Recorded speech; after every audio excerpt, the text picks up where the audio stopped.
Halo teman-teman, di sini kami dari kelompok 3. Kali ini kami akan membahas erection jembatan komposit yang beranggotakan Mutia Safitri, Rena Sasaristia, Fahmi Aziz, Samuel Jonathan, Rifki Alsyah Pratama dengan dosen pembimbing kami Pak Ahmad Mirza STMT.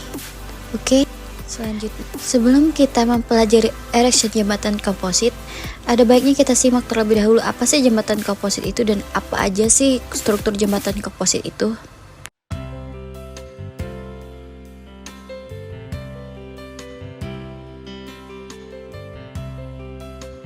Pada kesempatan kali ini kita akan membahas mengenai jembatan komposit.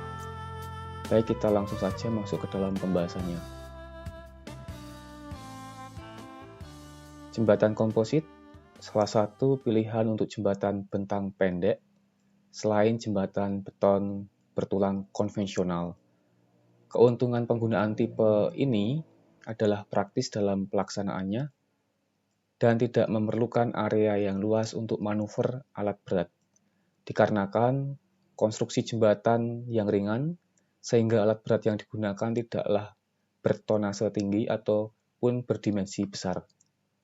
Tetapi jembatan beton konvensional lebih murah dibandingkan tipe jembatan komposit ini, dikarenakan baja yang merupakan material jembatan komposit di Indonesia harganya lebih mahal dibandingkan beton.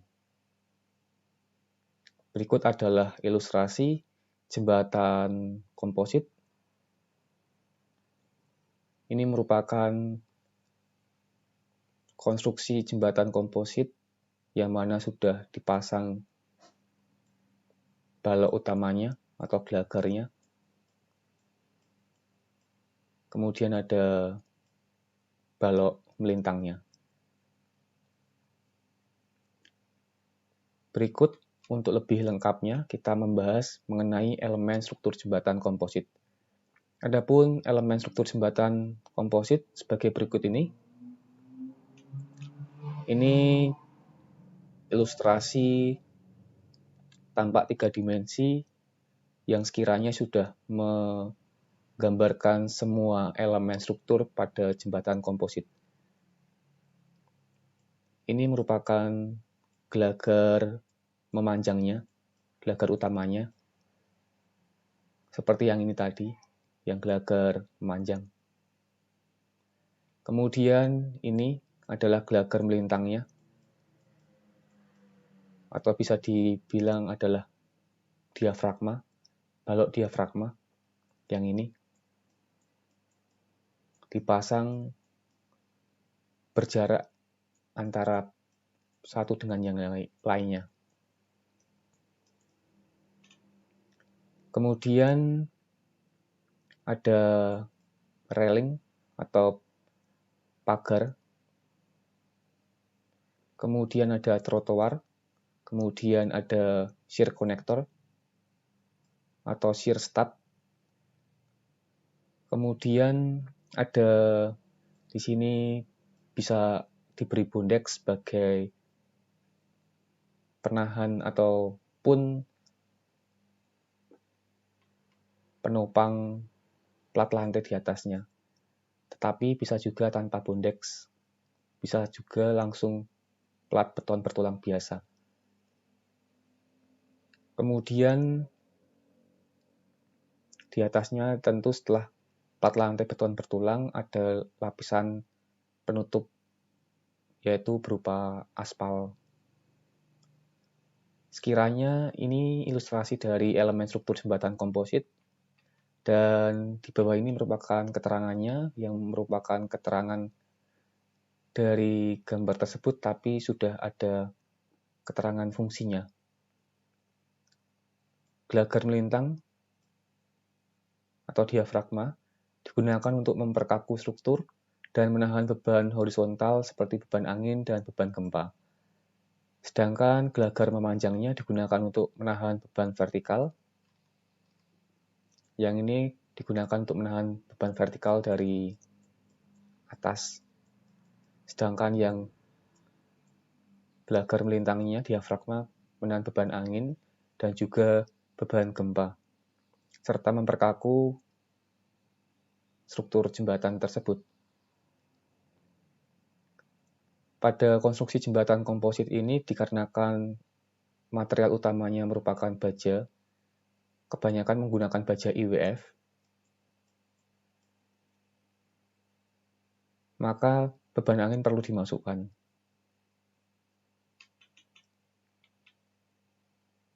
Kemudian ada tumpuan karet. Di sini juga terlihat ini ya. Ini merupakan tumpuan karetnya elastomer. Dipasang di ujung jembatan yang sini dan juga yang ujung sana. Setelah mengetahui pengertian jembatan komposit dan apa aja sih struktur jembatan komposit, berikut ini adalah ilustrasi struktur jembatan komposit.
Baiklah teman-teman, setelah melihat ilustrasi dari struktur jembatan komposit, di sini kami akan menampilkan ilustrasi dari tahap erection jembatan komposit.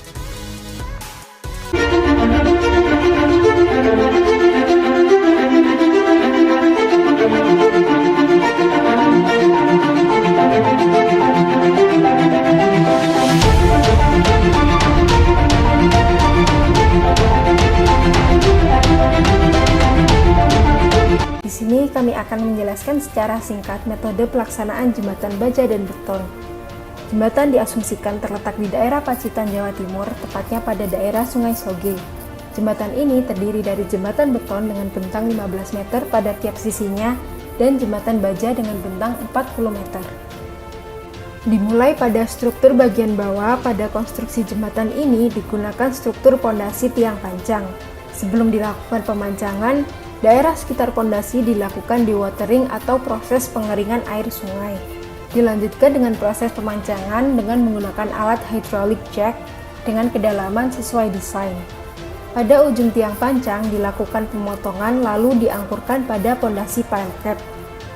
Dan dilanjutkan dengan konstruksi abutmen dan pilar jembatan. Pada daerah dudukan girder beton diberi bearing pad untuk menyalurkan beban dari girder tanpa memberi tekanan berlebihan pada struktur. Dilanjutkan dengan bagian struktur bangunan atas, pada jembatan beton, girder dipasang dengan bantuan alat berat crane, di mana elemen yang diangkat berupa beton pracetak. Diafragma sebagai pengaku jembatan beton dipasang secara cast in situ. Metode ini dipasang dengan menggunakan peranca, di mana peranca harus memperhatikan kondisi aliran sungai pada waktu banjir. Setelah peranca selesai, mulai dibuat bed kisting dan dipasang baja tulangan sesuai desain. Setelah semua baja tulangan desain selesai dipasang, bed kisting dibersihkan dari kotoran dan dilanjutkan pengecoran dengan mengacu pada pelaksanaan pekerjaan beton, sehingga tahap konstruksi jembatan beton selesai.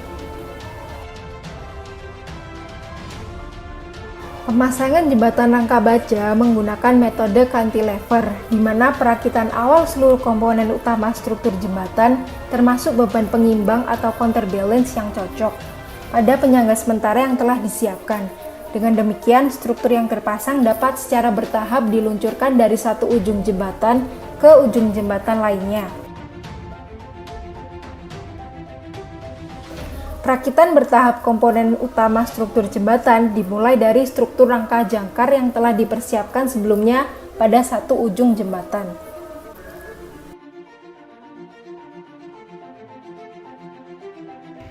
Setelah seluruh elemen baja telah terpasang, dilanjutkan dengan pekerjaan pelat lantai pada jembatan baja, di mana telah dilakukan fabrikasi tulangan yang akan digunakan. Langkah awal dilakukan pemasangan pelat bondek sebagai shear connector dengan menggunakan chemical set atau lem khusus supaya tidak terjadi keretakan di atas permukaan pelat beton. Lalu, dilakukan pemasangan tulangan dan dilanjutkan dengan pekerjaan beton sepanjang bentang. Maka, tahap konstruksi jembatan baja telah selesai.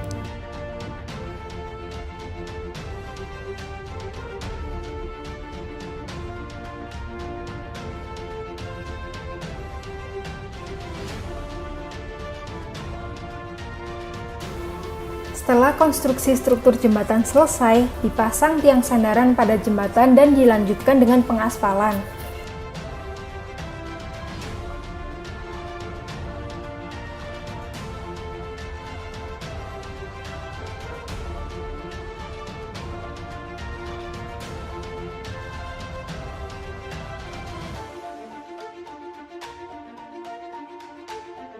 Sekian penjelasan dari kami.